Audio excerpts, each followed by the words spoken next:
Bien, a todos los presentes que conforman este respetable público, así como que nos siguen a través de nuestra obra virtual, decimos buenos días y bienvenidos al curso de Actualización Jurídica en materia de Derecho Penal y Procesal Penal. En esta oportunidad, dando inicio al mismo, nos acompaña el doctor Miguel Huerta Barrón, encargado de disertar para nosotros acerca del tema relacionado a la autoridad y la participación en los delitos especiales, así como en los crímenes internacionales. A modo de presentación de nuestro ponente, debemos decir que el doctor Miguel Huerta Barrón es abogado por la Universidad Nacional Mayor de San Marcos, es profesor de los cursos Seminario de Derecho Penal Internacional Humanitario, Derecho de Ejecución Penal y Seminario de Justicia Penal Internacional en la Universidad de San Martín de Porres. Es docente contratado en la Academia de la Magistratura y director general de la Comisión de Derechos Humanos COMISET. Es abogado en el caso Hugo Quiros, autor de los libros Temas de Derecho Penal General, auspiciado por la Academia de la Magistratura para el curso de educación a distancia correspondiente a los años 2000, 2002 y 2003. Sin mayor preámbulo, damos por iniciada la sesión señalada para la fecha de hoy, a cargo del doctor Miguel Huerta Barrón, a quien damos un saludo y bienvenida con un fuerte aplauso. Bien, lo que vamos a trabajar en estas par de horas que corresponden a esta parte del módulo es el análisis de la autoridad y participación. Vamos a repasar, entiendo que ya varios de ustedes han seguido ya cursos titulados a tema de derecho penal, lo que es la autoridad y participación en los delitos comunes, luego una breve reflexión en los delitos especiales, la acción del deber, y nos vamos a centrar muy especialmente a la regulación de la autoridad de participación en los crímenes internacionales, esto es, en derecho penal internacional, que entiendo que es uno de los intereses que ustedes tienen y el motivo por el cual se me ha invitado para participar en esta reflexión. Entonces vamos a hacer un análisis comparativo de cómo se regula la autoridad y participación en el Estatuto de Roma, en la Corte Penal Internacional, en comparación al derecho penal interno. ¿De acuerdo? Entonces eso vamos a cerrar con ese tema de hoy. Hay algunos materiales que se han entregado, y en particular hay un artículo bastante breve de un profesor peruano, Salvador Herencia, en un caso emblemático dentro de la Corte Penal Internacional, que es el caso Catán, donde precisamente se hizo un análisis de estas formas de participación en crímenes internacionales, que tienen algunas particularidades de distinción en relación a lo que nosotros desarrollamos a nivel militar. Muy bien, vamos a recordar un poco cómo es la autoridad y participación en el derecho nacional, en particular en los delitos comunes. En torno al sistema de participación, recuerden ustedes que hay un concepto de participantes en sentido amplio y un concepto de partícipes en sentido estricto. Cuando hablamos de participantes en sentido amplio, estamos abarcando tanto a los que tienen la condición de autores como solo aquellos que tienen la condición de partícipes. Entonces, la conducta es realizada por el autor y participa en el apoyo o colaboración de este lo que son cómplices e instigadores. Entonces, el autor puede ser autor directo, si lleva a cabo la conducta de propia mano, y si lo realiza con otro o por intermedio de otro, tenemos las otras dos formas de autoría, que es la autoría mediata y la coautoría. En estos tres casos, como vamos a ver a continuación, él tiene el dominio del hecho.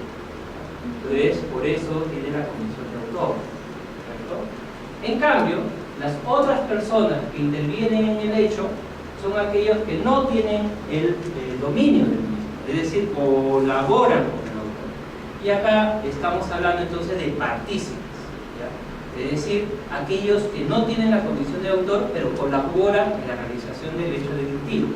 Y en esa condición de partícipes tenemos a los cómplices y a los instigadores. ¿De acuerdo? Entonces, tenemos por lo tanto dos tipos de categorías. Los partícipes que no tienen el dominio del hecho, pero colaboran en la realización del hecho delictivo, que son los cómplices y los instigadores, y aquellos que sí tienen el dominio del hecho. Conjuntamente ambos, entonces estamos hablando de participantes, es decir, todo aquel que interviene en la realización del hecho delictivo. ¿No? Si no queda algo claro, por favor no duden en consultar y preguntar, porque entiendo que hay distintos niveles de desarrollo que ustedes tienen, algunos entiendo que están más avanzados que otros.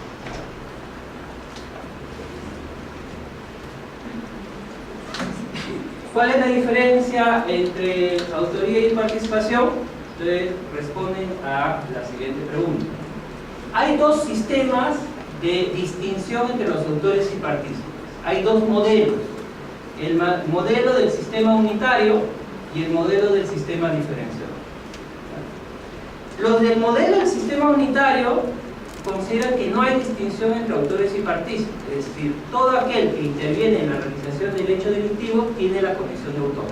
No diferencia entre el aporte que haya aplicado la persona para diferenciar si tiene la condición de autor o partícipe. Todo aquel que interviene en la realización del hecho delictivo va a tener la condición de autor. ¿En dónde se aplica este concepto del sistema unitario? En los delitos culposos. En los delitos culposos no hay participación. En los delitos culposos simplemente tenemos autores. Todo aquel que infringe el deber de cuidado y como consecuencia del mismo se produce un resultado negligente, entonces va a tener la condición de autor. En los delitos culposos no hay instigador, en delitos culposos no hay cómplice de delitos culposos. Todos tienen la condición de autores. Si es que han infringido el deber de cuidado, producto del cual se ha producido el hecho. Ahí se aplica el sistema unitario. En cambio, en todos los delitos dolosos, el sistema que se aplica es el sistema diferenciador. Todos los que son delitos dolosos, el modelo que vamos a regir es el modelo del sistema diferenciador. Es decir, vamos a distinguir entre los distintos papeles de los sujetos intervinientes en el hecho para establecer aquellos que tienen la condición de autor y aquellos que tienen la condición de cómplice. Y este concepto diferenciador es propio de un Estado social y democrático de derecho, que es el modelo en donde se inserta nuestro sistema penal. Nosotros nos insertamos en un Estado social y democrático. Producto de eso es que se acoge el sistema diferenciador, porque vamos a distinguir en función a la naturaleza del aporte brindado por la persona entre aquellos que son autores y aquellos que son simplemente partícipes, sea cómplices o instigadores. ¿Correcto? Entonces vamos a tener esos dos modelos de distinción, el sistema unitario y el sistema diferenciador. Ahora, en los delitos de dominio, que es los delitos comunes, ¿cuál es el modelo que seguimos en los delitos de dominio? En los delitos de dominio, el sujeto, para tener la condición de autor, debe tener el dominio final del hecho. Todo individuo, para ser calificado como autor en los delitos de dominio, la característica general es de que debe tener el dominio final del hecho. ¿Qué implica ello? Ello implica que debe tener el señorío en el devenir de los acontecimientos. ¿Qué quiere decir? Que el autor debe tener el control de la conducción de los acontecimientos que van a llevar a cabo a producir el hecho delictivo. Si yo tengo el control del devenir de los acontecimientos que van a acaecer el hecho delictivo, entonces voy a tener la condición delictiva. ¿Por qué? Porque voy a tener el dominio funcional, el dominio final, ¿correcto? Entonces, ¿quién tiene el señorío del devenir de los acontecimientos? El que puede controlar el cómo, dónde y cuándo llevar a cabo el hecho delictivo. Entonces, el que puede controlar el cómo, cuándo y dónde llevar a cabo el hecho delictivo va a tener la condición de autor, de acuerdo a este modelo de los delitos de dominio, que son los delitos comunes, no especiales, ¿correcto? Y acá vamos a distinguir entre distintas formas de autoría, según cómo se manifieste el dominio final del hecho. Porque el dominio final del hecho tiene tres formas de manifestación: como dominio de acción, como dominio de la voluntad y como dominio funcional del hecho o codominio del hecho. Esas distintas formas de manifestación del dominio final del hecho me va a establecer las tres formas de autoría, ¿no?, que están reconocidos en el Código Penal. Cuando hablamos del dominio de la acción, estamos hablando del autor inmediato, ¿correcto? O llamado autor individual o autor directo, ¿correcto? Es el que lleva a cabo materialmente la acción o el que realiza la conducta de propia mano. Si una una persona se levanta acá a insultarme y yo respondo tirándole lo que tengo más a la mano, por ejemplo acá el pequeño recuerdo para sembrar valores, le voy a probablemente quebrar la cabeza, ¿cierto? Pero en este caso yo tengo el dominio de la acción, porque estoy materialmente llevando a cabo la acción, ¿de acuerdo? Hay un caso particular en el que también se manifiesta la existencia del dominio de la acción, a pesar que yo no ejecuto la acción directa sobre la víctima, que es cuando ejerzo fuerza física irresistible sobre un tercero. Estamos caminando dos personas, ¿no? Dos jóvenes que salen de una después de un juego de fútbol, ¿no? Salen del estadio, algo bebidos y entre otras cosas más, y en el interín, en el camino, uno golpea al otro, lo empuja al otro, y este cae sobre una tienda que tenía unos vidrios, reventando los vidrios. Entonces, en este caso, el que cae sobre los vidrios, que es el que materialmente ocasiona los daños a la propiedad, es una persona que está en fuerza física irresistible, por lo tanto no tiene conducta. En este caso, yo que lo empujé, puedo ser autor directo del delito de daño, porque el tercero funge como un mero objeto, no tiene conducta. Recuerden que uno de los supuestos de ausencia de conducta es la fuerza física irresistible. Entonces, en este caso, quien ejerce la fuerza, que soy yo, voy a ser autor del hecho, pero no como autor mediato, sino como autor directo, porque en este caso, el que cae sobre el objeto que es destruido no está realizando una conducta, es porque se encuentra en una situación de fuerza física irresistible, es como si fuera un objeto, ¿correcto? En ese caso también va a haber autoría directa. Muy bien. A diferencia de la autoría directa, donde vamos a encontrar un dominio de la acción, el otro supuesto de autoría es la autoría mediata. En la autoría mediata, como vamos a desarrollar más adelante, no hay dominio de la acción. El dominio del hecho se manifiesta a través de lo que se conoce como el dominio de la voluntad. ¿Correcto? ¿Por qué el dominio de la voluntad? Porque va a haber un ejecutor que lleve a cabo la acción que sí va a realizar una conducta. El ejecutor o el instrumento sí va a realizar una conducta, solo que él no va a tener el dominio del hecho, a pesar de llevar a cabo la conducta. El dominio del hecho lo va a tener el hombre de atrás, pero ese dominio del hecho se va a manifestar a través de un dominio de la voluntad. El ejemplo clásico del enfermero, ¿no? Un médico atiende a un paciente y tiene una enemistad, ¿no? Y verifica que este paciente tiene problemas de alergia, por ejemplo, alérgico a la penicilina. Yo soy alérgico a la penicilina, y le receta una medicación ampicilina de 1 millón. Para la enfermedad que él tiene, esa medicación es correcta, pero solamente en el caso de esta persona no lo va a sanar, no lo va a matar. Entonces da la indicación a la enfermera que le aplique la medicación correspondiente. La enfermera va, lee la receta del médico, verifica la condición de salud de la persona, que efectivamente está con una grave infección, y considera que debe ser la medicación que corresponde y la aplica. Entonces la enfermera no sabe de que la persona es alérgica, porque es alérgico a la penicilina. En este caso, quien realiza materialmente la acción es la enfermera, pero ella no sabe la condición de salud del paciente, es decir, su condición de alérgico a ese tipo de medicina. Quien tiene este conocimiento es el hombre de atrás, que viene a ser. Por eso en esta segunda modalidad de autoría, que es el autor mediato, el que tiene el dominio del hecho es el hombre de atrás, pero por un superior dominio del hombre. Bueno, entonces ahí hay dos sujetos interviniendo, el hombre de atrás y el hombre de adelante. El hombre de adelante es el ejecutor directo, ¿no? Y el hombre de atrás es el autor mediato. En este caso el dominio del hecho se manifiesta a través del dominio del hombre. Y la última modalidad de autoría es la coautoría. En la coautoría hay un dominio funcional o codominio del hecho.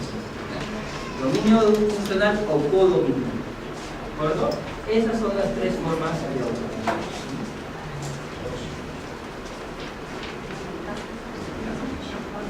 Ahora vamos a empezar a desarrollar cada una de esas modalidades de autoría que a grosso modo las hemos mencionado. Ya la autoría directa hemos desarrollado con bastante profundidad, ¿correcto? Vamos ahora a abordar lo que es la autoría mediata, ¿correcto? Lo que viene a ser la autoría mediata. Como les manifesté, en la autoría mediata tenemos dos sujetos intervinientes, ¿cierto? El hombre de atrás y el hombre de adelante. En este caso, el intermediario, el ejecutor de la conducta, ya sea instrumento, lo denominamos instrumento, va a estar en una posición subordinada respecto al hombre de atrás.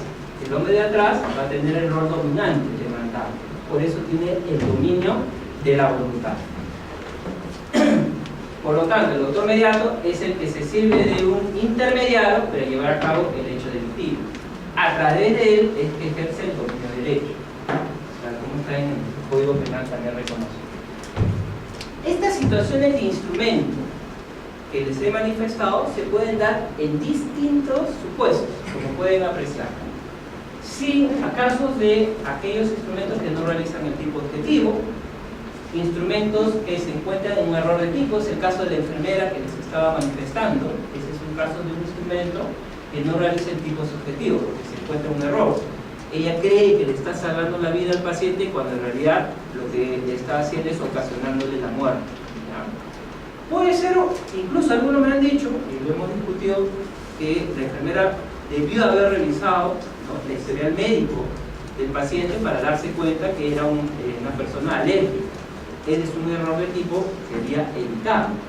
En ese caso la enfermera estaría en un supuesto de culpa, ¿no?, en un supuesto de culpa.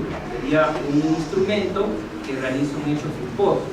Pero eso no ocasiona que deje de tener la condición del autor del hombre de atrás, porque el hombre de atrás sí quiere ocasionar la muerte de la persona. El médico sigue siendo autor mediato de un homicidio doloso, mientras que la enfermera podría, si el error de tipo en la que se encuentra es un error de tipo evitable, estar en la condición de un homicidio simple, pero acá hay esa posibilidad.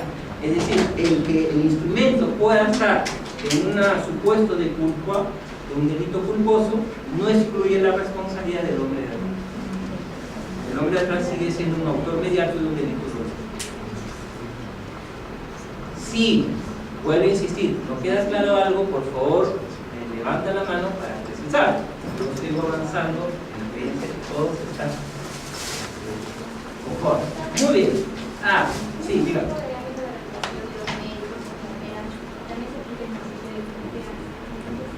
Dependiendo de la función que haya realizado en su intervención, realmente dependía de lo que el médico le había prescrito. Ella basada en el principio de confianza solamente imputaba, por eso es que utilizaba la relación de la investigación clínica. Eso ya vendría a ser los criterios de imputación, las reglas de imputación objetiva en estos delitos. Excluye la imputación. ¿Qué otros supuestos hay de autoría mediata de acuerdo a lo que establece la doctrina?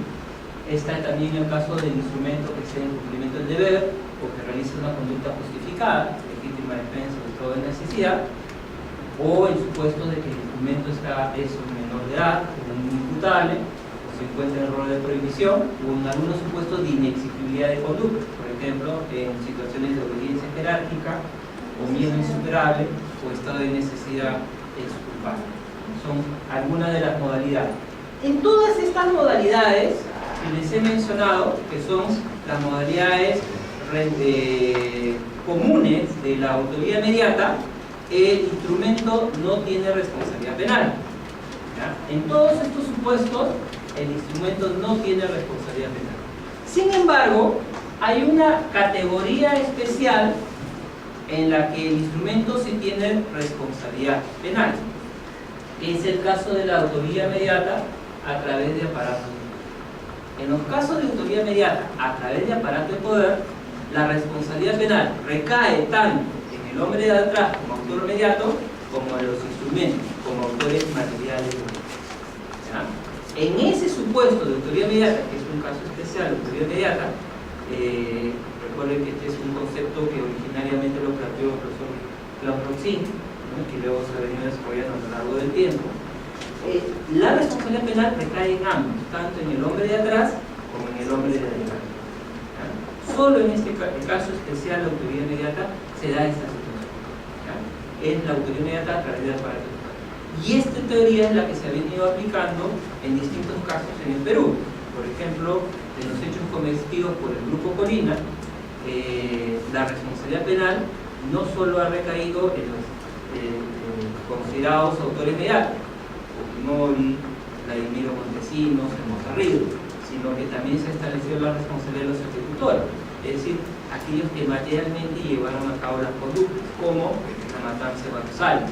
Pero ya la jurisprudencia nacional ha acogido esta teoría de la autoridad inmediata a través del aparato de poder y ha resuelto distintos casos aplicando esta concepción y ha establecido responsabilidades penales tanto en el hombre de adelante o los ejecutores materiales como en el hombre de atrás como en el autor inmediato. ¿De acuerdo? Entonces, en estos supuestos los ejecutores materiales puede ser autor directo o coautores, dependiendo si uno o más sujetos intervienen en la fase de ejecución del delito.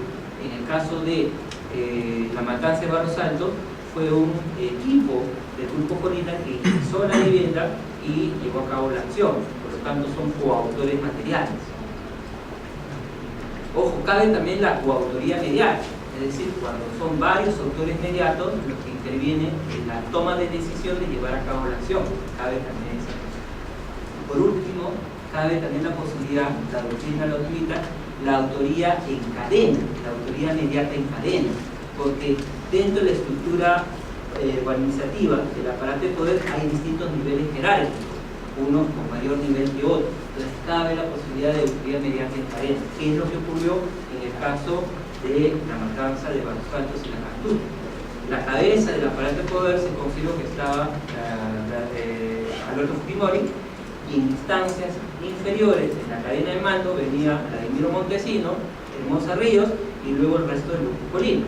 Por lo tanto, la doctrina nacional y la jurisprudencia admitió la posibilidad de autoría inmediata en cadena en caso de aparato. ¿Ya? Cabe esa posibilidad.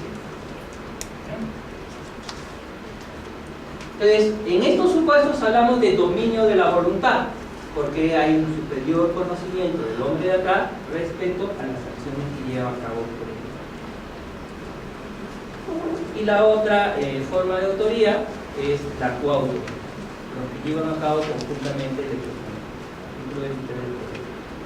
En este caso, el dominio funcional del hecho se manifiesta de dos maneras, a través de la decisión común y la realización común. Son los dos elementos configurativos para establecer el dominio funcional del hecho o el codominio del hecho. Necesariamente se tienen que dar estos dos elementos para configurar la coautoría. Si no se dan estos elementos, no habrá coautoría. Podría haber otras formas de participación, como complicidad primaria, pero no coautoría. Decisión común que implica que debe haber una planificación conjunta de los hechos. Es decir, los sujetos intervinientes para tener la condición de coautores deben haber intervenido en la planificación y en la distribución de los roles. Entonces, eso es lo que corresponde a la decisión común. Planificación conjunta de los hechos con distribución de los roles que van a compartir los sujetos intervinientes en ellos. Pero no basta el haber participado de la planificación de ellos. Ese poder de decisión que se tiene en ese momento tiene que actualizarse en el momento de ejecución de la conducta. ¿Correcto? No basta haber intervenido en la planificación del hecho delictivo, sino que es necesario que también se tenga presencia en la fase de ejecución del delito, llevando a cabo algunas de las acciones de acuerdo a la distribución de roles que han llevado o han decidido los sujetos. Eso implica la realización común. Bueno, entonces, para que haya coautoría, el sujeto tiene que actualizar su poder de decisión participando en la ejecución de los hechos delictivos. Si no participa en la ejecución de los hechos delictivos, no tendrá la condición de coautor, podrá ser un cómplice primario, no coautor. Tiene que actualizar ese poder en la fase ejecutiva del delito. ¿De acuerdo? Y así no, así sea frustrado para llamarle coautor el hecho o tiene que consumarse. No. La conducta delictiva puede quedar en grado de tentativa o consumación. Si queda solo en grado de tentativa, no se consuma el hecho delictivo, eso no obsta a la condición de coautores de las personas. No es necesario que se consuma el delito. ¿De acuerdo? Ahora, distinta es la situación si es que la decisión de llevar a cabo el acto delictivo no se materializa. Es decir, recuerden que la tentativa implica el comienzo de ejecución del hecho delictivo. Si yo no he comenzado la ejecución del hecho delictivo, me he quedado en la fase de simplemente planificación. En esos casos, esa conducta no es punible por el delito que yo quería cometer, pero por eso han surgido nuevos delitos en la legislación. Por ejemplo, el famoso delito de marcaje o reglaje, ¿cierto? El marcaje o reglaje en realidad son actos preparatorios para llevar a cabo un hecho delictivo, ¿no? Entonces, es política criminal del legislador si es que decide que algunas conductas que están en fases previas las eleva a delito consumado. El caso de marcaje y reglaje es una decisión político-criminal adoptada por el legislador. Pero si no existiera el delito de marcaje o reglaje, esa conducta todavía no podría ser punible, porque no han entrado a la fase de ejecución del delito. Si entran a la fase de ejecución del delito, no es necesario que se consume el hecho para configurar la existencia de la coautoría. Cabe coautoría en grado de sentencia. O sea, cuando la conducta está en fase de ejecución. ¿Está claro, señores? Sí.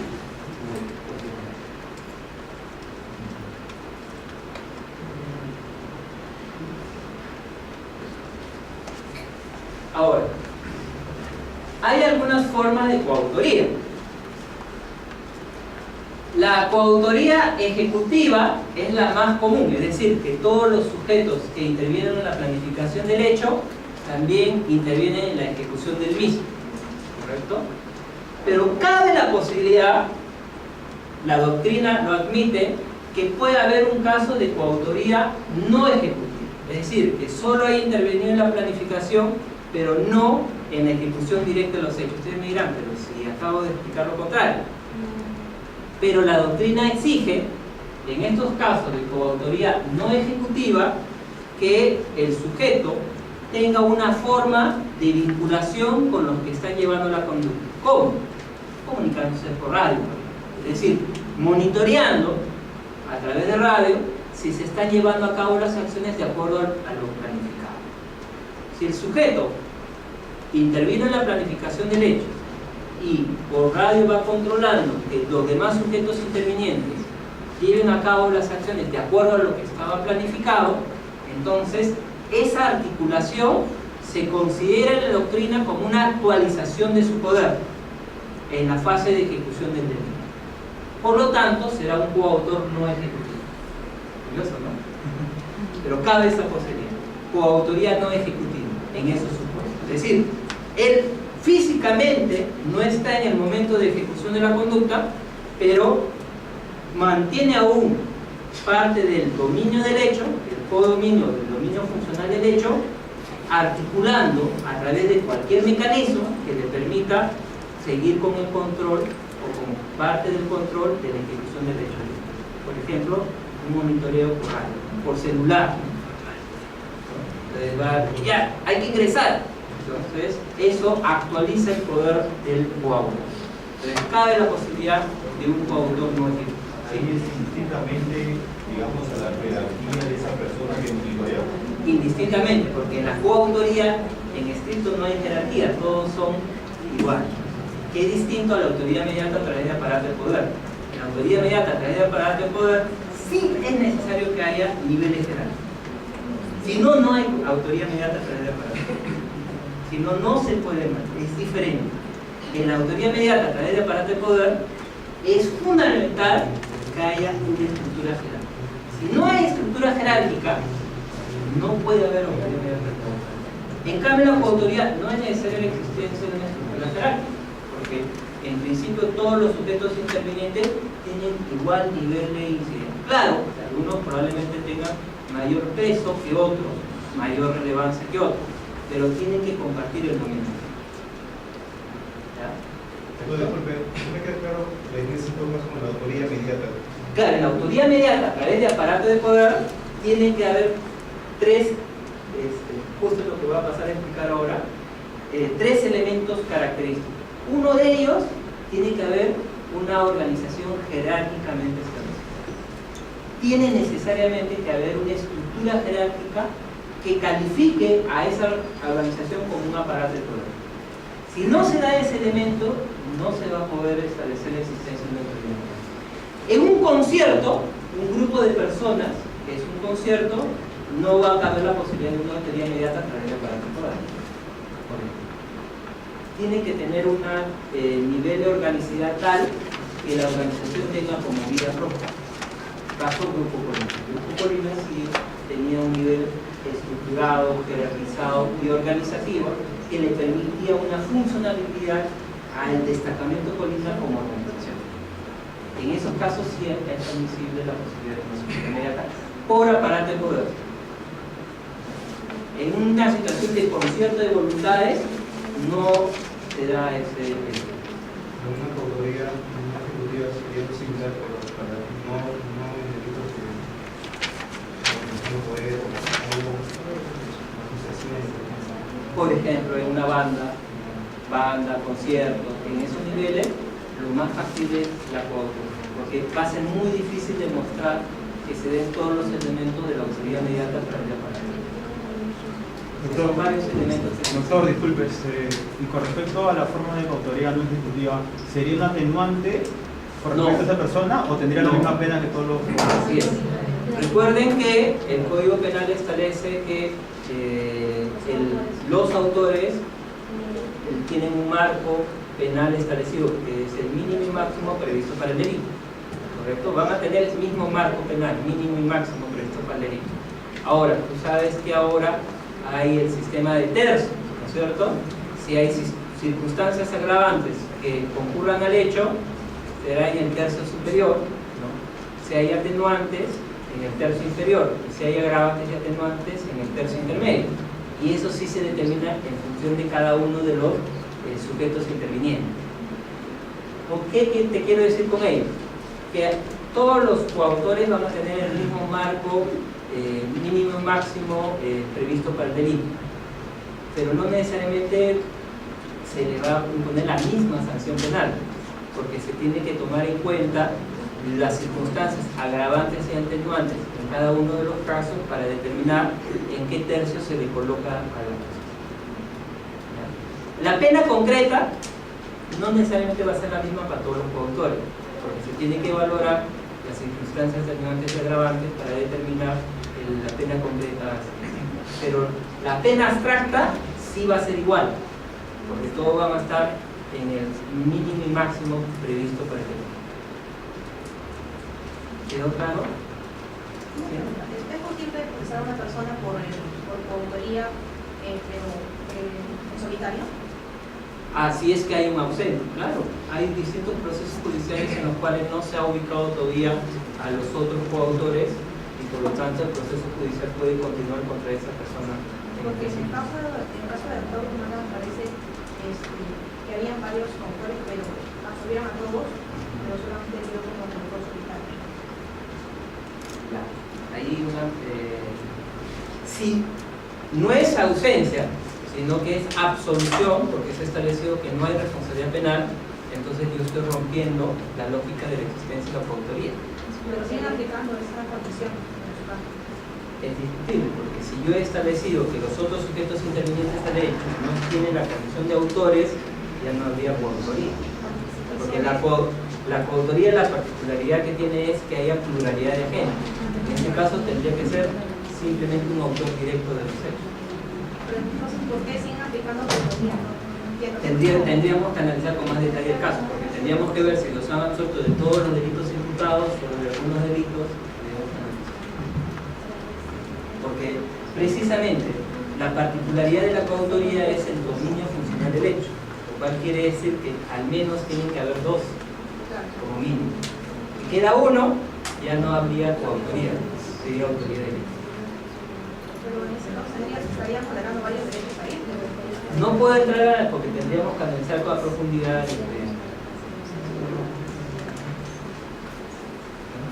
Pero cabe judicializar a un solo coautor, sí, si es que los otros coautores no se han publicado. Si se encuentran ausentes, se reserva el proceso para el resto de los sujetos intervinientes, se puede judicializar a uno. Muy bien. Correcto. Recuerden que hay un principio de imputación recíproca. ¿Qué quiere decir? Si yo planifiqué asaltar un banco, por ejemplo, y matar al guardia de seguridad para llevar a cabo la acción a fin de permitir el acceso al banco y poder sustraer los bienes, entonces no necesariamente todos tenemos que matar al vigilante y todos sustraer los bienes. En la distribución de roles se puede establecer que unos son los que reducen al vigilante y otros son los que ingresan para sustraer los bienes. Pero los hechos van a ser imputados recíprocamente a todos los sujetos intervenientes. A eso se refiere imputación recíproca. ¿De acuerdo? Según el plan, la distribución de roles establecida, todos los hechos realizados por los sujetos intervinientes, de acuerdo a ese plan, les va a ser imputable a todos como coautor. No es necesario que todos lleven a cabo las mismas acciones para hacer tener la condición de coautor. No todos tienen que matar al vigilante y no todos tienen que sustraer el bien del banco. ¿De acuerdo? Entonces, a eso nos referimos con la imputación recíproca. Por ello es que en la fase de realización del hecho delictivo, ninguno debe realizar totalmente el tipo penal establecido, porque de acuerdo a la distribución de roles se van a jugar distintas funciones en la realización del delito. ¿De acuerdo? Ahora, esta realización del hecho debe estar desde la ejecución hasta la consumación. Una vez consumado el hecho delictivo, acciones de otras personas que intervengan con posterioridad no se va a considerar como coautor. ¿De acuerdo? Si 3 personas hemos ingresado al centro bancario y hemos sustraído dinero del centro bancario y nos hemos fugado, entonces ya hemos consumado el delito, ¿correcto? Porque nos hemos apoderado ilegítimamente del bien humano. Si después una cuarta persona nos ayuda para ese dinero ingresarlo al sistema, ¿no? Comprando bienes u otras cosas, él no va a ser considerado como coautor del delito, porque él está interviniendo posteriormente a la consumación del delito. Probablemente ahí tendríamos que ver si la persona ingresa a otros delitos, lavado de activos, bueno, en fin, presentación, en fin, lo que pudiera, pero respecto al robo agravado, que es sustraer el bien del banco, en ese supuesto no tiene la condición de coautor, porque su intervención es posterior a la consumación. Para ser coautor, yo debo ejecutar la conducta desde el comienzo de ejecución, o sea, debo intervenir desde el comienzo de ejecución hasta la consumación del hecho de delito. Si intervengo con posterioridad a la consumación, no voy a tener la condición de delito. Sí. En el supuesto de que esa persona que digamos, ha insertado digamos, el dinero en el sistema financiero nacional, desconoce de todo el derecho en sí, del derecho delictivo. Si es que él no ha intervenido en la planificación, claro. Porque ahí sí. Así es, claro, si no entra. Porque si él ha intervenido en la planificación y él ha ofrecido dentro de la planificación, dice yo me encargo luego de insertar esto al sistema, a eso es distinto, porque él ha intervenido en la fase de decisión común y su rol va a ser concretar que esos bienes puedan ingresar luego al sistema. Entonces, ahí sí es diferente, porque él es un aporte, en este caso su contribución en la fase de ejecución es una contribución psicológica, no material. Cabe la coautoría con contribución psicológica, que es el caso que ustedes tenemos. ¿De acuerdo? Doctor, Sí. ¿por qué no sería cómplice primario? Ya, porque si él interviene en la fase de decisión común, en la planificación y en la distribución de los roles, se ha establecido que él va a cumplir ese papel, entonces su rol sigue siendo relevante en la toma de decisión, ¿ya? Porque es parte de los roles que ellos están estableciendo. Y si solamente interviene en la fase de la planificación, más no en la consumación, se retira de repente o simplemente... Entonces sería solo cómplice. Cómplice. Incluso tendríamos que evaluar si primario o secundario. Pero igual sería como si él planifica, pero luego dice no, ya no, y se retira. Desiste. Desiste. Ya. Se desiste de la realización. En ese caso él se excluye. Claro.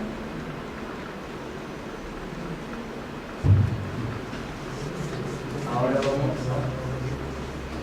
Bueno, la dificultad es en los casos de delito de propia mano. La coautoría en delito de propia mano. ¿Por qué? Porque en los delitos de propia mano se exige la ejecución material del hecho. Entonces, para ser coautor, los dos tendrían que materialmente llevar a cabo la acción. Entonces, ahí sí se dificulta el establecer la existencia de la coautoría. Y esto es en el caso de los delitos especiales. En los delitos especiales nos encontramos con delitos donde hay una infracción del deber. Que a diferencia de los delitos comunes que hemos analizado hasta ahora. Por lo tanto, el círculo de autores es limitado. La autoría está solamente circunscrita a aquellos autores que están calificados de acuerdo a lo establecido en el tipo penal.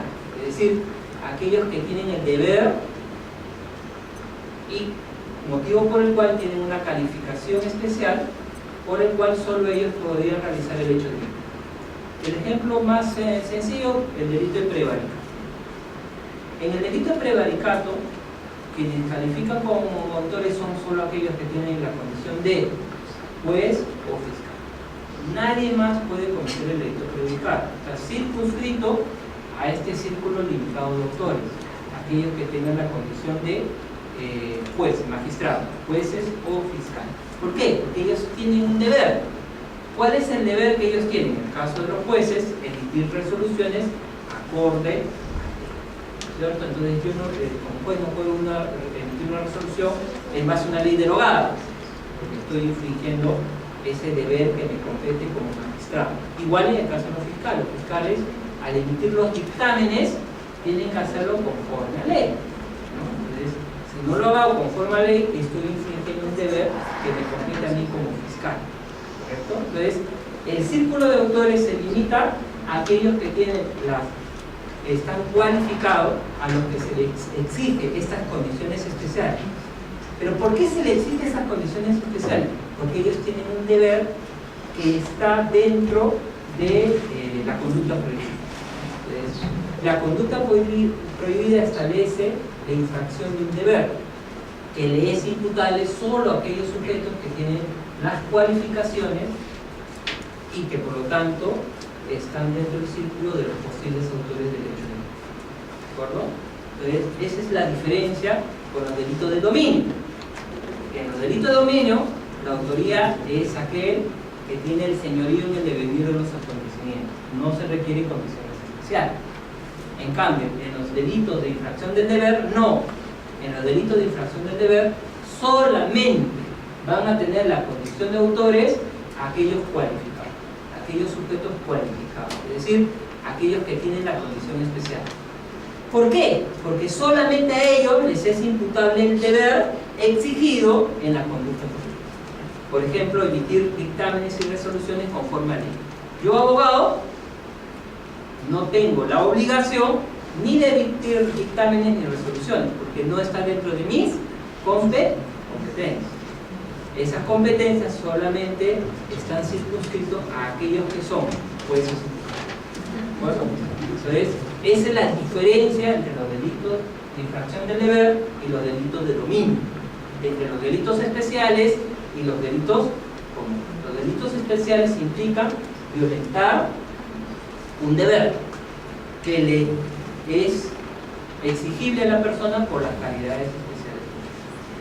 No toda persona va a reunir estas calidades especiales. Entonces, para que sean coautores, para que haya coautoría, debe haber, por lo tanto, una sensación común al deber especial.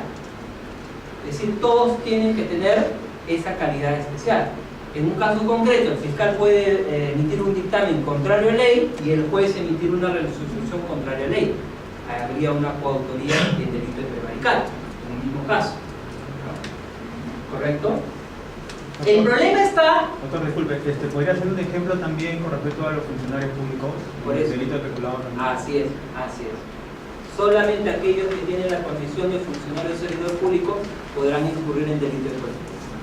Doctor, por favor, en el caso de malversación de fondos también es delito especial, ¿verdad? ¿Malversación de fondos? Sí. Por ejemplo, en el caso de un funcionario del Estado, Pero tienes que ver qué tipo de delitos hay. ¿Es peculado? ¿Colusión? ¿Confusión? por ejemplo, hay un... ¿Enriquecimiento ilícito? Claro, en el caso de que el MEF asigne, o el MINSA, por ejemplo, asigne un presupuesto para el CIS, por ejemplo, ¿no? Para el CIS.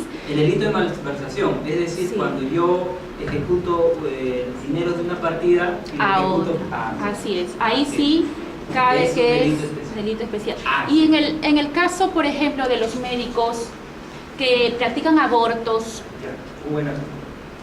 A ver, ¿cómo?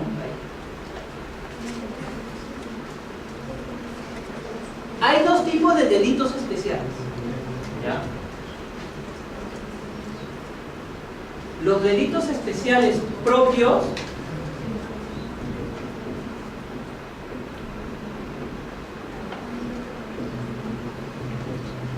y los delitos especiales impropios.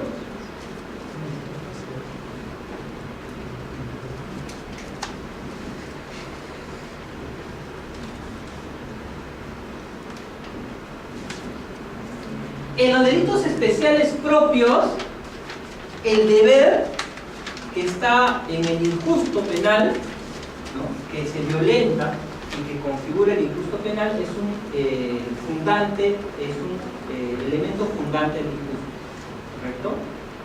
Es un elemento fundante, ¿correcto? Entonces, el delito especial propio, ese deber especial exigido, es fundante del injusto.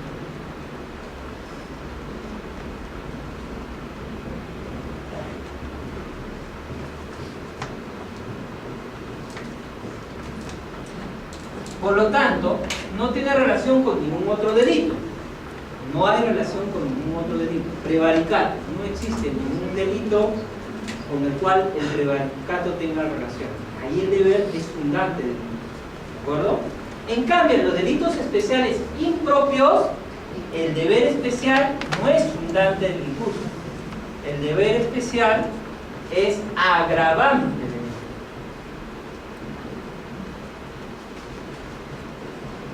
Por lo tanto, ahí hay dos delitos. El delito especial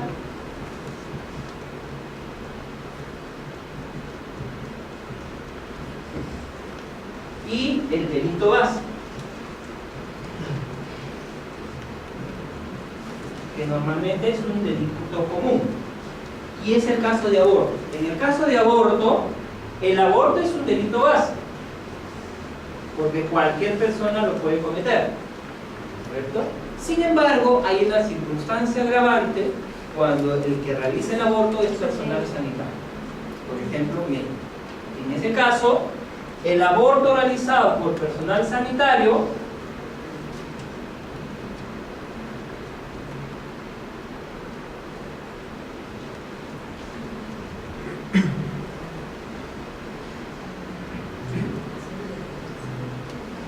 es un delito especial, pero es un delito especial impropio. ¿Ya? Entonces, ahí se da la penalidad, la sanción agravada. Por ejemplo, la inhabilitación. En el delito común de aborto, que lo podemos cometer cualquier persona, no hay la pena de inhabilitación. En cambio, en el delito especial, en la que el aborto es realizado por un personal sanitario, aparejado a la sanción penal correspondiente, incluye también la pena de inhabilitación. Y ese es el delito especial. Entonces, ahí sí hay una relación de delito especial con delito, respecto al cual el delito especial viene a ser un agravante de delito. Ahí viene el tema del problema de los cualificados y los no cualificados. Los cualificados son el intraneus y los no cualificados son el extraneus. El tema es cómo hacemos con los no cualificados, los que tienen la condición de extraneus. La jurisprudencia mayoritariamente ha señalado que la calidad especial para infringir el deber especial que se le exige al sujeto solamente es requerido a aquellos que tienen la condición de autores. Es decir, la condición especial, puede ser el juez o fiscal en el delito de prevaricato, le es exigible para tener la condición, pero no para tener la condición de partícipe. Por lo tanto, un extraneus, que es la posición mayoritaria en jurisprudencia y doctrina, puede ser cómplice o instigador en un delito especial. ¿Correcto? Entonces, el extraneus se admite la posibilidad que tenga la condición de partícipe, es decir, cómplice o instigador en delitos especiales. Nunca va a poder ser autor, pero sí puede ser partícipe. Esa es más o menos la posición mayoritaria que en la doctrina y jurisprudencia se ha establecido en relación a los extraneus. Sí. Respecto al delito de colusión, en el que si bien es cierto se trata de un delito especial, es decir, tiene que tener la condición de funcionario de servidor público, requiere para que se pueda concretar el hecho punible la intervención de un extraneus. ¿Qué quiere decir? Y si, bueno, la diapositiva dice que es inducido o utilizado, pero no necesariamente el extraneus puede estar bajo esa condición para poder cumplirse con el tipo penal. Claro, en esos casos hay una, por eso es una colusión, un acuerdo entre los sujetos intervinientes. Por eso es que también hay una modalidad que sanciona al particular, ¿cierto? Hay una modalidad que sanciona al funcionario servidor y una modalidad que sanciona al particular. Puede haber también un acuerdo. Claro que sí. ¿Cómo sería el tema de la modalidad? Claro, en ese caso es que hay un tipo aparte para sancionar al particular. ¿No lo sancionan por colusión? Pero hay una modalidad dentro de corrupción para los particulares. Así es. ¿Qué modalidades? Tiene el código penal, pero ahorita no. Vamos, ¿puedes buscar corrupción?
Ya, estoy confundiendo con cohecho. Aclarado, sí, es distinto. El delito de cohecho es lo que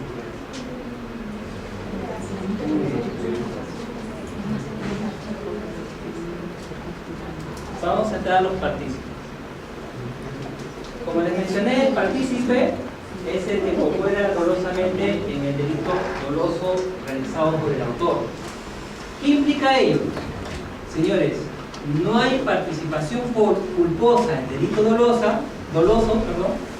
no hay participación culposa en delito doloso y no hay participación en delito culposo. Repito, no hay participación culposa en delito doloso, pero tampoco hay participación en delito culposo. ¿De acuerdo? Solo cabe la participación dolosa en delito doloso. Como ya hemos explicado, en el caso del delito culposo no se aplica el sistema diferenciado de autor, sino el sistema unitario. Es decir, todo aquel que infringe el deber de cuidado y que como consecuencia de ello se produce el hecho delictivo, entonces tendrá la condición de autor. No hay participación. Y en el caso de los delitos dolosos, siempre la cooperación debe ser en condición dolosa. Y como ya les he mencionado, el partícipe en los delitos de dominio no tiene dominio del hecho, ¿correcto? No tiene dominio del hecho.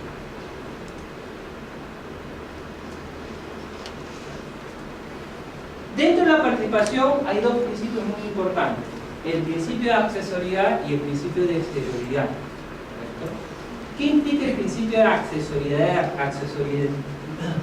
Accesoriedad significa que la conducta realizada por el agente debe reunir algunos de los elementos establecidos en la estructura de la autoridad del delito. Es decir, el autor, al llevar a cabo la acción delictiva, debe reunir elementos de la estructura de la autoridad del delito. Y ahí hay distintas teorías. La que plantea la accesoriedad mínima, la limitada, que es la que nosotros acogemos, la extrema y la hiperaccesoriedad. Son los 4 modelos dentro del principio de accesoriedad. La accesoriedad mínima es la que exige que el tipo penal realizado por la persona sea eso, ¿no? Que la conducta del autor sea adecuada al hecho cometido, es decir, sea típica. La que nosotros exigimos, que es lo que se recoge en la jurisprudencia de la doctrina, es la accesoría limitada. ¿Qué quiere decir? Que haya impulso penal, que la conducta realizada por el autor sea típica y antijurídica, ¿correcto? Necesariamente la conducta realizada por el autor debe ser típica y antijurídica. Si es solo típica pero no antijurídica, yo no seré sancionado como partícipe. Si saliendo acá de la clase de hoy día a la señora la tratan de asaltar, ¿no? Y ella trata de defenderse y yo le alcanzo un objeto contundente para que ella se defienda, ¿no? Un objeto contundente con el cual repele la agresión, ¿no? Ella está actuando en legítima defensa, ¿correcto? Entonces ella sería autor de lesiones si es que con el objeto contundente logra lesionar al agresor, ¿correcto? Su conducta es típica del delito de lesiones, pero su conducta no es antijurídica, porque ella está actuando en legítima defensa, es decir, tiene una conducta justificada. Yo soy un colaborador con ella, porque le he alcanzado un objeto con el cual ella pueda defenderse. Yo tampoco voy a ser sancionado. ¿Por qué? ¿Por qué? Porque no se da la accesoriedad limitada. La conducta de la señora es una conducta típica, pero no es una conducta antijurídica. Por lo tanto, mi conducta, mi acción de brindarle, en este caso, un apoyo a través de un objeto con el cual la persona puede ejercer su defensa, esa conducta no va a ser sancionada, ¿correcto? ¿Por qué? Porque estamos ante la accesoriedad limitada. El autor tiene que llevar a cabo una conducta típica y antijurídica para que el partícipe pueda ser sancionado. De lo contrario, no va a haber sanción. Y las otras dos teorías que no son admitidas tampoco es la accesoría extrema, que exige no solo una conducta típica antijurídica, sino que el sujeto sea responsable. Esto no es acogido por nuestro sistema. Y la hiperaccesoriedad inclusive exige que se reúnan los presupuestos materiales de la comunidad. Por lo tanto, si un menor de edad realiza un hecho delictivo, y yo colaboro con el menor de edad, el que el menor de edad sea inimputable no me va a salvar a mí de la sanción.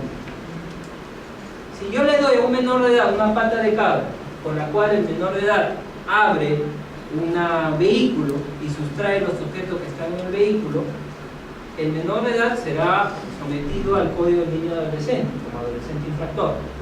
Pero yo, que le facilité la pata de cabra, podré ser procesado como cómplice en un hecho delictivo. En este caso, un delito de robo, ¿sí? Que media violencia sobre la persona. Correcto, ¿no? Entonces, en este caso, ¿por qué sí se me va a abrir a mí proceso penal si el adolescente infractor no es penalmente responsable en el sistema de adultos? Porque la culpabilidad es individual.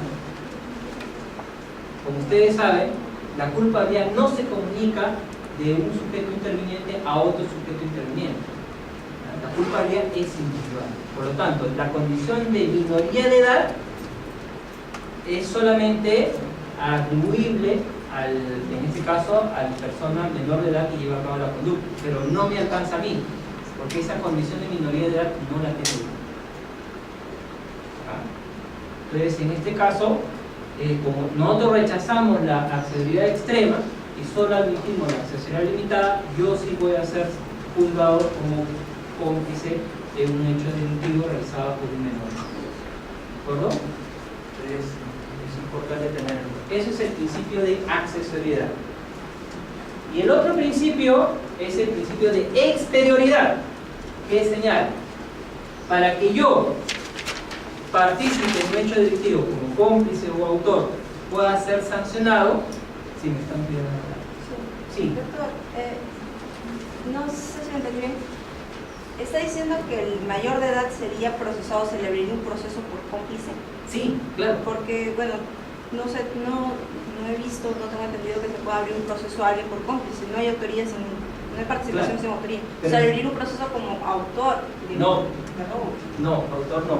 Pero como cómplice sí. no abre un proceso. Sí, claro. ¿Por qué? Porque el autor es el que tiene el dominio del hecho. Lo que hemos estado explicando. Pero si en este caso se puede tratar de una coautoría, entre No. comillas, porque ¿Por qué? evidentemente el menor no es... Para que haya coautoría, tiene que haber plan común y ejecución común. Claro, pero el proporcionar un elemento, por ejemplo, ahorita yo tengo un plan común con Jim para robar aquí, yo le proporciono un instrumento y no, como usted ha dicho, no necesariamente tengo que ejecutar la acción, Pero la puede tengo que, ejecutar esa persona. pero para yo ser coautor, si no estoy presente, tendría que estar monitoreando, porque tengo que actualizar mi programa. Si yo, por ejemplo, le doy la pata de cabra al menor de edad y el menor de edad al día siguiente lleva a cabo el robo, yo no estoy actualizando mi poder. Pero no era ese el ejemplo. Sí, claro, yo tengo que actualizar el poder. Para ser un coautor no ejecutivo, tengo que actualizar el poder a través de un medio que me dé un sistema de control. Por ejemplo, monitoreando, como decía, por radio, monitoreando por teléfono, la ejecución de la acción. Pero si yo no actualizo mi poder, no puedo ser coautor.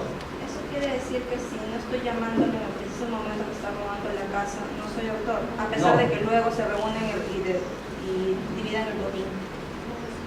Es distinto, porque si después, si yo planifiqué la acción y después hay una distribución, podría haber una coautoría, pero por cooperación no material, sino cooperación psicológica. Pero si yo simplemente le facilité la pata de cabra al menor de edad, para que en cualquier momento, en cualquier lugar, porque recuerden, la coautoría implica un acuerdo para llevar a cabo una acción en concreto. Una acción en concreto, asaltar un banco, por ejemplo, un determinado banco, ¿correcto? Un determinado momento, en determinado lugar. ¿Ya? Tiene que haber por eso es una decisión común. ¿Ya? Y la ejecución conjunta. Pero yo, para ser coautor no ejecutivo, tengo que tener una actualización de esa ejecución conjunta. ¿Cómo puede ser esa actualización de esa ejecución conjunta? Tengo que monitorear. Doctor, en un robo nadie está llamando a su cómplice para ver qué está haciendo. Por eso es muy difícil que se dé ese tipo de circunstancias. La doctrina lo admite, cabe esa posibilidad. Claro, sí cabe la posibilidad. En la práctica tendríamos que ver se dan si se da. casos incluso, Sí, sí, claro. se da, claro, claro. Pero en el ejemplo que usted está poniendo, no se me parece bien complicado el aceptar de que pueda abrirse un proceso penal a alguien a título de cómplice simplemente. No he visto esos casos. Pero cabe la posibilidad, o sea, es admisible. ¿Por qué? Porque en el proceso penal de adultos no puedo yo juzgar al menor. El menor va a tener que procesado por el Código Niño Adolescente. ¿De acuerdo? Se le va a abrir un proceso desde el Código Niño Adolescente como adolescente infractor. Y al adulto sí se le puede abrir el proceso dentro del proceso penal regular. Y en el caso, entonces tendría que esperar el tema de que se le declare la responsabilidad al menor. Porque ¿qué sucede si al final durante el proceso de infracción a la ley penal, él como autor no se le impone ningún tipo de sanción? Entonces el proceso penal que está por complicidad no podría surtir efecto si no tenemos a un autor dependería. Dependería condicional. Claro, pero tendríamos que ver qué medida porque son medidas socioeducativas que se le imponen. Así es. Pero no necesariamente tiene que ver la medida socioeducativa de privación de la libertad del internamiento, porque puede ser cualquier medida socioeducativa.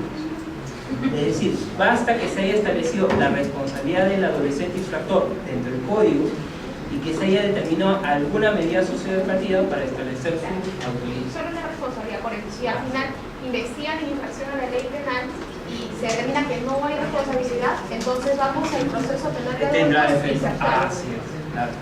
Tendría si se establece que no hay autoría, entonces obviamente no. ¿Por qué?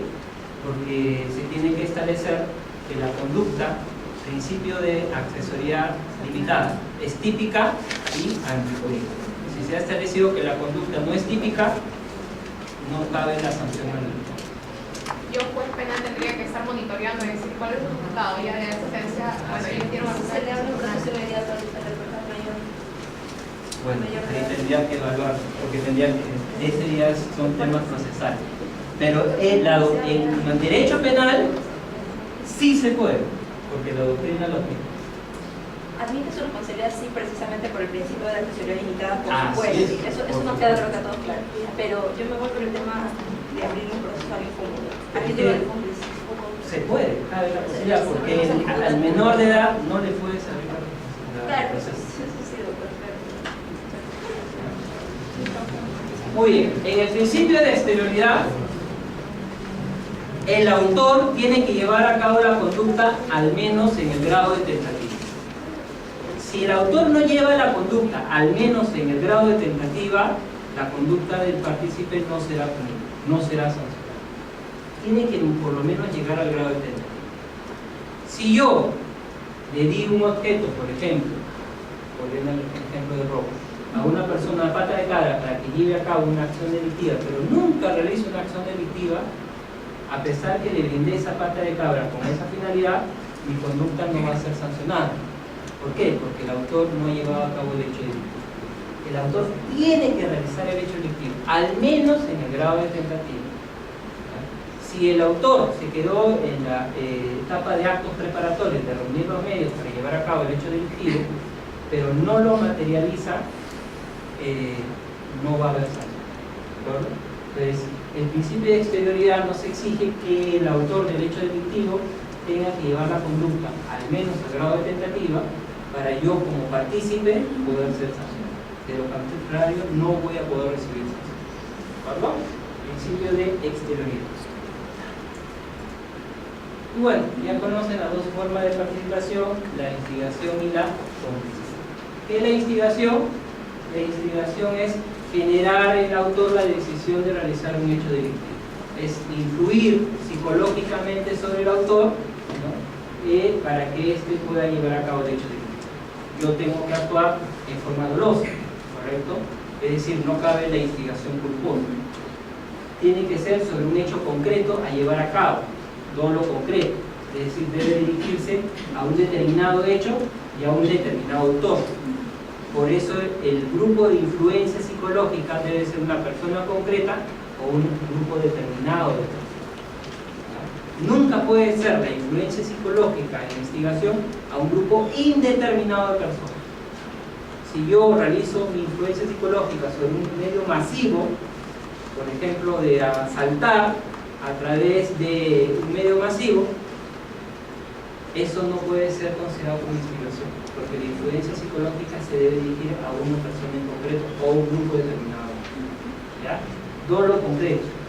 ¿Correcto? Si se dirige la acción de influencia psicológica en un grupo indeterminado de personas, no va a haber la instigación como tal. ¿Correcto? Responde la medida de hecho principal concordante con su dolo, ¿no? Es decir, lo que ha influenciado sobre el autor para realizar el hecho.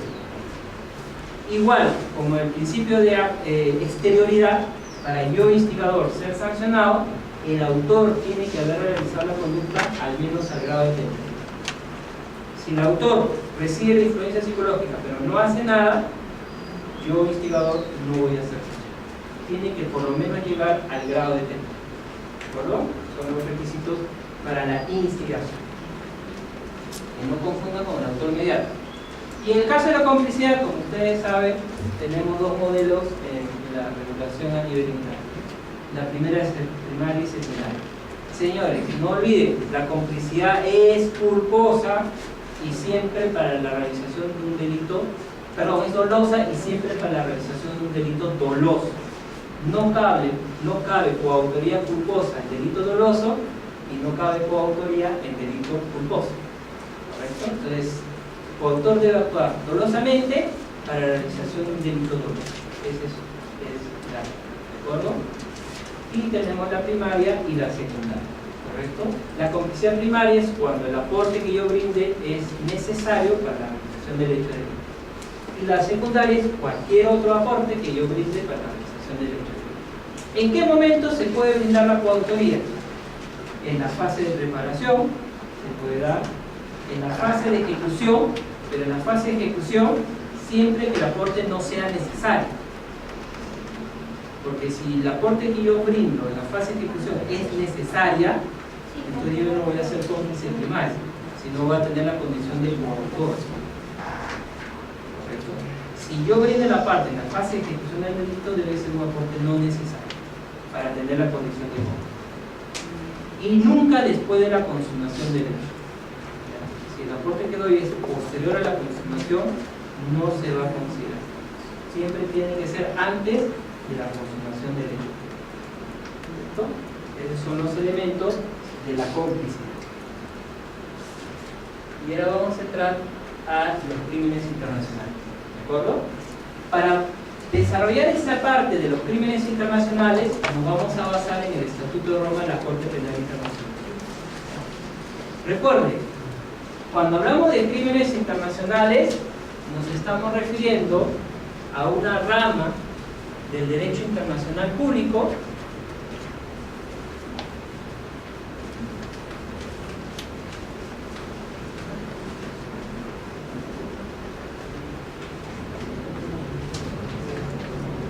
que es el derecho penal internacional.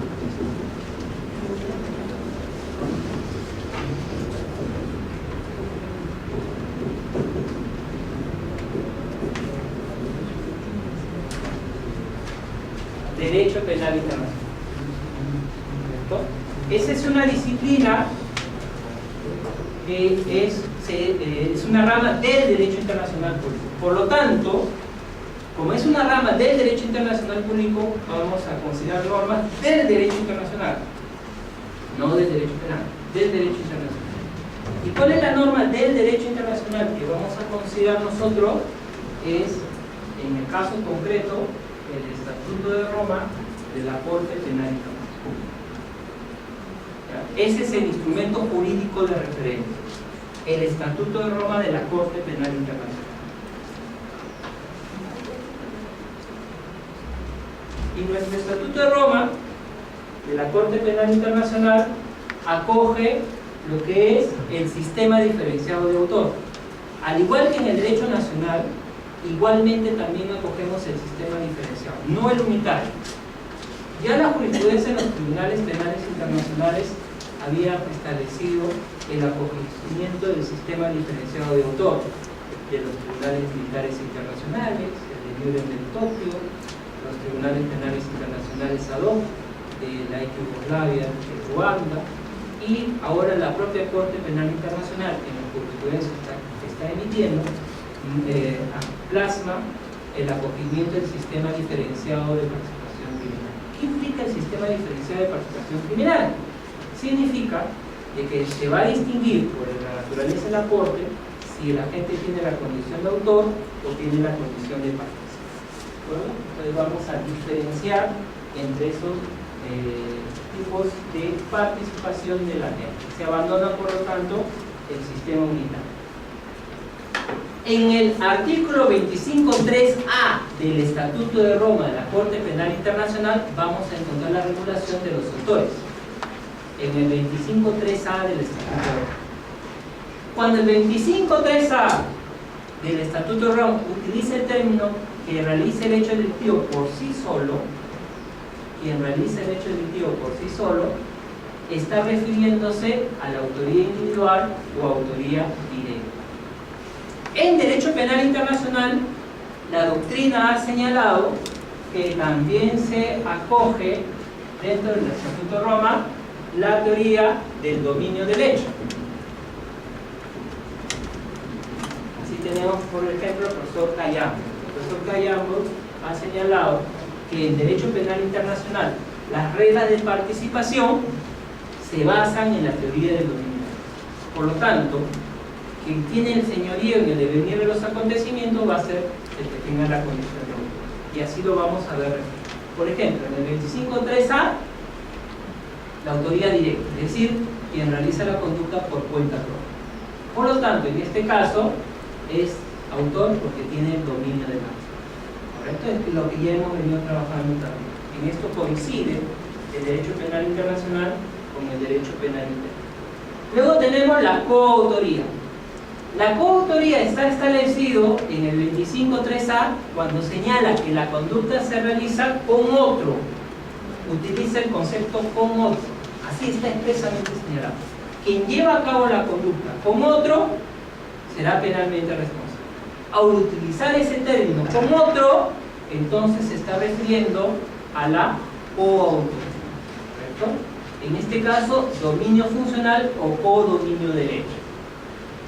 De la jurisprudencia que ya han venido señalando los tribunales penales internacionales, se establecen dos elementos que se exigen en la coautoría en derecho penal internacional. ¿Cuáles son elementos? El primero, el plan común. Los coautores deben participar de la formulación del plan común, que es el fundamento de la imputación recíproca.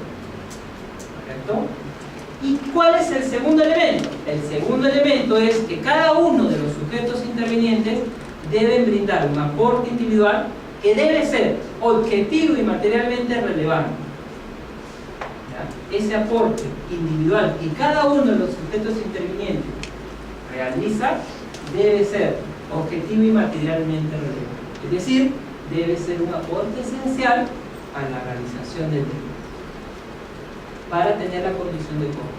Así lo establece la jurisprudencia de los tribunales penales internacionales. Entonces, plan común para que eso sea el sustento de la imputación recíproca y el aporte individual en la fase de ejecución del delito de cada uno de los sujetos intervinientes que sea objetiva y materialmente relevante, es decir, esencial para la realización del delito. Si se dan estos elementos, habrá coautoría en derecho penal internacional, en los crímenes internacionales. Por eso es que hablamos de un dominio funcional del hecho en la coautoría en los crímenes internacionales. ¿Qué implica? Que hay un conjunto funcional basado en un reparto de tareas entre los sujetos intervinientes y en la que las aportaciones individuales de cada uno de los sujetos intervinientes son un presupuesto indispensable para el hecho total. Que ya en el caso interno y que se grafica también en este caso, no es necesario que cada uno de los coautores haga lo mismo para tener la condición de cobro. Cada uno brindará el aporte de acuerdo al plan que se ha establecido, al plan común. Pero eso sí, la aportación individual debe ser indispensable para el hecho. ¿Correcto? Tradicionalmente se exigía un acuerdo formal de voluntades para el plan común, un acuerdo formal de voluntades. Pero en la jurisprudencia emitida por el Tribunal Penal Internacional para la ex Yugoslavia, se establece que cabe la posibilidad de un acuerdo informal de voluntades para fundar la coautoría, la existencia de un acuerdo informal de voluntades. ¿A qué se refiere esto? Un acuerdo formal es cuando los sujetos intervinientes hacen una planificación previa de lo que van a realizar. Acuerdan los miembros de una columna ingresar a una comunidad y detener a los sospechosos de colaborar con la parte adversa. Entonces, el acuerdo es detener a todos los sospechosos que colaboran con la parte adversaria, someterlos a aflicciones físicas para que brinden información y, de ser necesario, aniquilar. Ese es el acuerdo de planificación.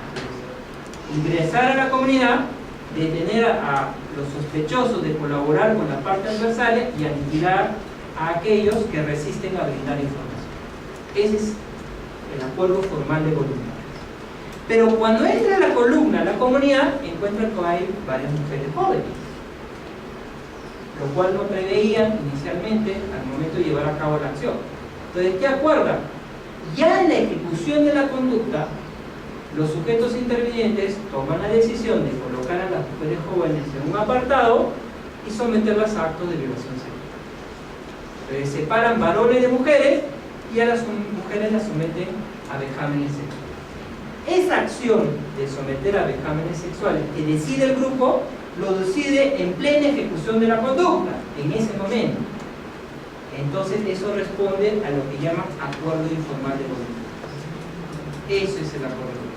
Es la decisión que toman cuando ya están llevando a cabo el hecho delictivo, que no era parte de la planificación previa, pero que lo deciden ya al momento de ejecución. Entonces, el Tribunal Penal para la Yugoslavia ha admitido la posibilidad de que el plan común puede ser establecido a través de un acuerdo informal de voluntades para establecer la coautoría. Ahora, hay dos supuestos particulares de coautoría: el exceso en la coautoría y lo que se llama la coautoría sucesiva. El exceso en la coautoría es cuando uno de los sujetos intervinientes o alguno de ellos se aparta del plan acordado y lleva a cabo una acción adicional. En ese caso, ese exceso en el dolo le es imputable solo a aquel coautor que lo hizo, no afecta al resto de coautores. Ese es el exceso de la coautoría.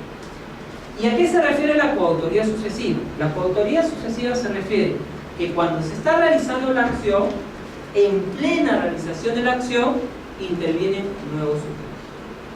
Cuando, por ejemplo, ingresan a la comunidad una columna y detienen a las personas y las someten a aflicciones físicas, lo están sometiendo a aflicciones físicas, y después llega una segunda columna, ya no interviene en el sometimiento a las aflicciones físicas, pero sí interviene en el aniquilamiento, es decir, en quitarles la vida a esas personas. En ese caso, la segunda columna es coautor sucesivo, pero solo va a ser penalmente responsable de aquellos hechos que no se hubieran consumado previamente. Por ejemplo, los actos de tortura ya no le van a ser imputables a ellos, pero sí les va a ser imputable los asesinatos, las ejecuciones que se realizan con posterioridad a su intervención. A eso se refiere la coautoría sucesiva, cuando otro coautor interviene en plena ejecución del hecho delictivo. En esos casos será penalmente responsable de aquellos hechos que no se hubieran consumado con anterioridad a su intervención. Solo será penalmente responsable de los hechos que se consumen con posterioridad a su intervención. ¿De acuerdo? Esa es la coautoría. Y cabe la posibilidad también de la autoría mediata en derecho penal internacional. El Estatuto de Roma, la Corte Penal Internacional, en el 25.3a, dice que también es penalmente responsable quien realiza el hecho delictivo por conducto de otro. Volvemos a la figura del hombre de adelante y del hombre de atrás. El hombre de adelante y el hombre de atrás, o el instrumento. ¿correcto? Entonces, en derecho penal internacional también es admisible la autoría mediata, ¿ya? Cuando dice que realice la conducta por conducto de otro, ¿no? Entonces, yo llevo a cabo el hecho delictivo a través de un instrumento. Pero el Estatuto de Roma, a diferencia del Código Penal, tiene una particularidad. El Estatuto de Roma dice, por conducto de otro, sea o no penalmente responsable. Expresamente lo dice el 25.3a del Estatuto de Roma, que este otro puede ser o no penalmente responsable. ¿Qué quiere decir? Que admite la posibilidad de la autoría mediata en la que el ejecutor no es penalmente responsable,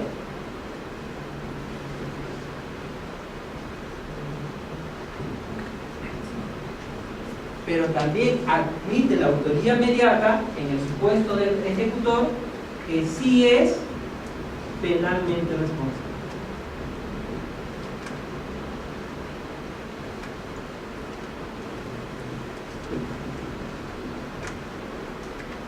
¿Correcto? Expresamente, legal, en forma legal, establecido, positivizado en el Estatuto de Roma, en la Corte Penal Internacional, admite esas dos normas: el ejecutor penalmente responsable y el ejecutor que no es penalmente responsable. Ahora, cuando hemos visto la autoría mediata en delitos comunes, hemos visto varias modalidades, pero en derecho penal internacional solo cabe o tienen relevancia dos modalidades. De todas las que hemos visto, las que tienen relevancia son solo dos: el supuesto de la autoría mediata del dominio por coacción y el supuesto de autoría mediata por dominio de organización. Las otras modalidades de autoría mediata que sí caben en derecho penal interno, como por ejemplo el ejecutor que no actúa cumpliendo el tipo subjetivo por error, eso no tiene relevancia en derecho penal interno. En derecho penal internacional, por la naturaleza de los crímenes internacionales, las que cobran relevancia son solo estas dos modalidades: la del dominio por organización y la del dominio por coacción. Son las dos modalidades de autoría mediata que en los crímenes internacionales tienen relevancia, ¿correcto? Las otras no tienen relevancia. Estas sí son las que tienen relevancia. ¿Sí? ¿Me están siguiendo? Porque voy a entrar a analizar cada una de estas dos modalidades. Si tienen alguna pregunta, continúo. Ya. En el caso del dominio por coacción, en el supuesto del dominio por coacción, el instrumento no es penalmente responsable. En esa modalidad de autoría mediata de dominio por coacción, el instrumento no es penalmente responsable. ¿Y por qué no es penalmente responsable? Porque se encuentra en una situación de estado de necesidad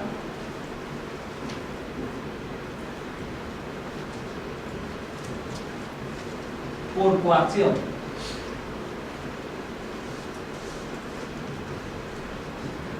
El ejecutor se encuentra en una situación de estado de necesidad por coacción. Es decir, se encuentra en lo que se conoce como la vis compulsiva. Es diferente a la vis absoluta. La vis absoluta es cuando el ejecutor actúa con fuerza física resistible, la que vimos al inicio, mencionamos al inicio de la clase. La vis compulsiva es cuando el ejecutor lleva a cabo la acción con una fuerza psicológica que ejerce el hombre de atrás. En este caso, el coactor, ¿correcto? El coactor, que es el hombre de atrás, va a ser el autor mediato en el delito. Y el coactado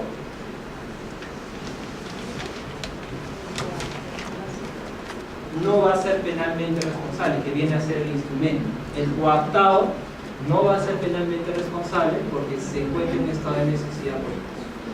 Ejemplo concreto: si yo al señor le coloco un arma en la sien y lo amenazo con efectuar disparos y no aniquila a su compañera, ¿qué haría el joven? ¿La mata o no la mata? Seguro que la va a matar, ¿cierto? ¿No? De este caso, él es el coactado, el que ejecuta la acción material de quitar la vida a la persona, es él el que está realizando, ¿cierto? yo no estoy llevando a cabo la acción material de quitar la vida, pero yo soy el que está ejerciendo la influencia psicológica sobre la persona de forma tal que estoy viciando su voluntad. Eso origina que la conducta que está realizando es una conducta con una voluntad viciada por mi influencia, por mi acción coactante, ¿correcto? Debido a mi acción coactante, el dominio del hecho se traslada de dicha persona a mi persona.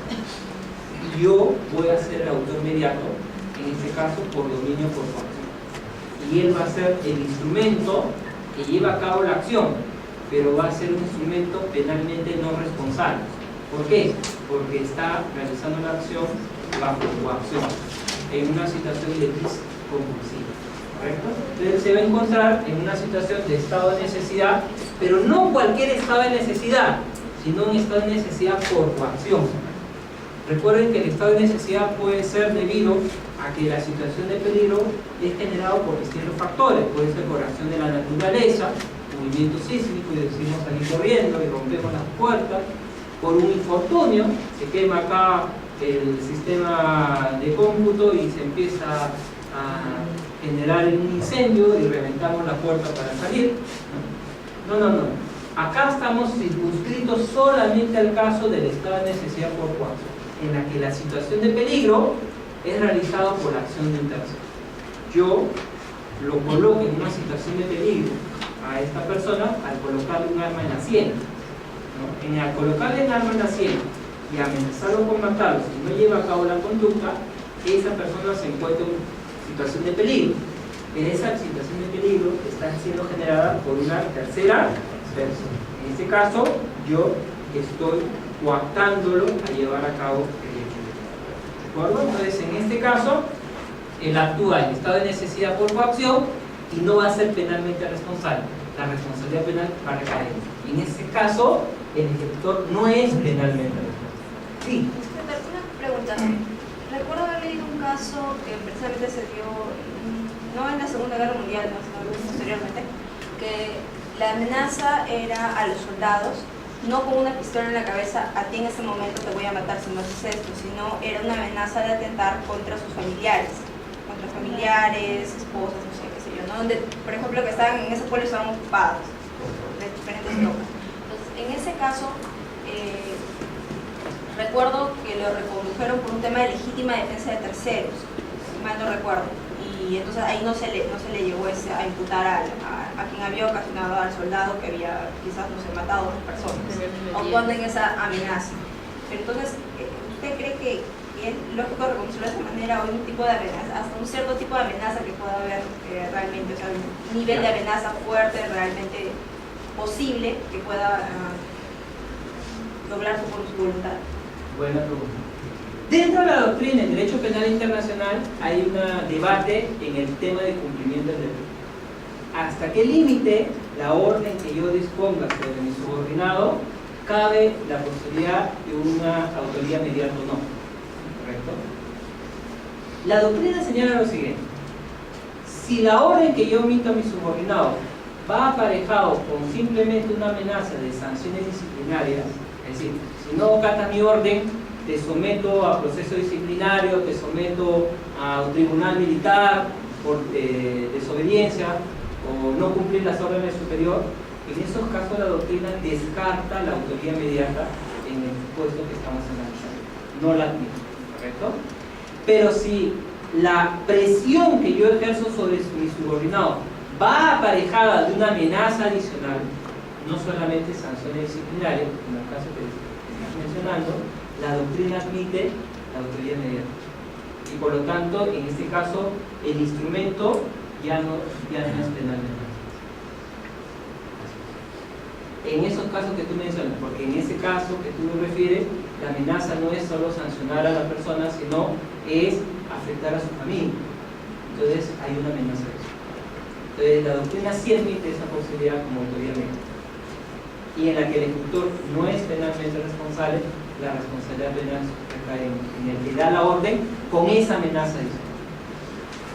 Pero si la amenaza solamente es de sanciones administrativas disciplinarias, no se puede. Ese es lo que plantea el derecho penal internacional.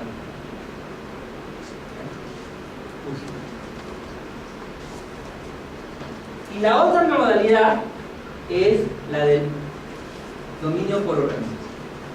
La autoría inmediata en dominio por organización tiene como característica que la responsabilidad penal no es solo del hombre de atrás, como autor mediato.